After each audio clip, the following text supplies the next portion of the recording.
Hey everyone, Austin here at The Real Seal, back again for another blog video to talk to you about how much does bowing basement wall repair cost. When we're talking about bowing walls, we're talking about two things essentially.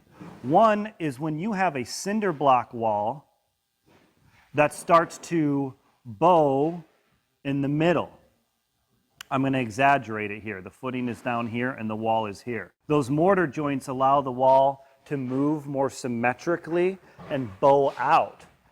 You could also have a poured concrete foundation that has formed a horizontal crack and is now tipping inwards or pushing inwards. It's not so much of a bow, it's more of a point, or the wall will actually tip forwards if the sill plate on top is not connected well enough to the joists, and it could actually cause that wall with pressure to move forward. Two major ways to repair these.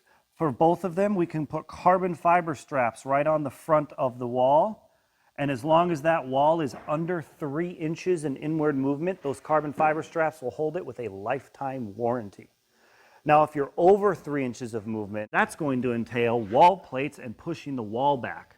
So essentially, you're going to have your house, right, and your foundation here. Let's say that that wall has tipped inwards, and now we're worried about structural failure and losing this wall on top of it and the collapse of the house.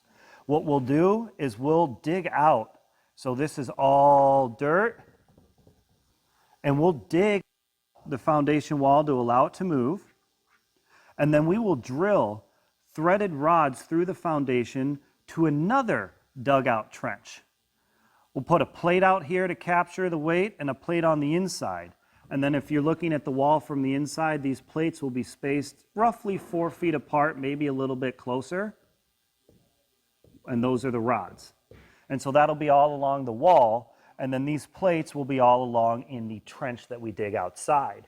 Then, once we have it free and we lift the house up with our cylinders and our posts, because we have to take the weight of the home off, we then have guys in here who twist nuts with torque wrenches that literally pull the wall back, and we can get that wall usually almost dead on to plumb, but not always.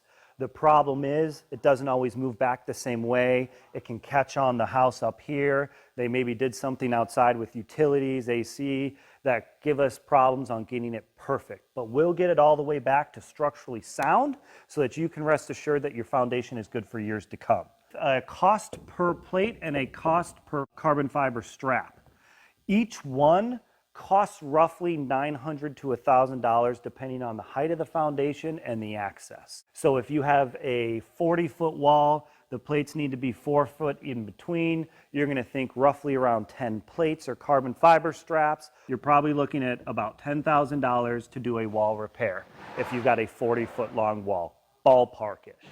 If you need to push this wall back, you need to budget in around another $7,000. We need to trench, we need to lift the house, we need to add a couple days of work, then we're going to need to backfill everything. So it's a lot of extra work involved in order to get that wall pushed back.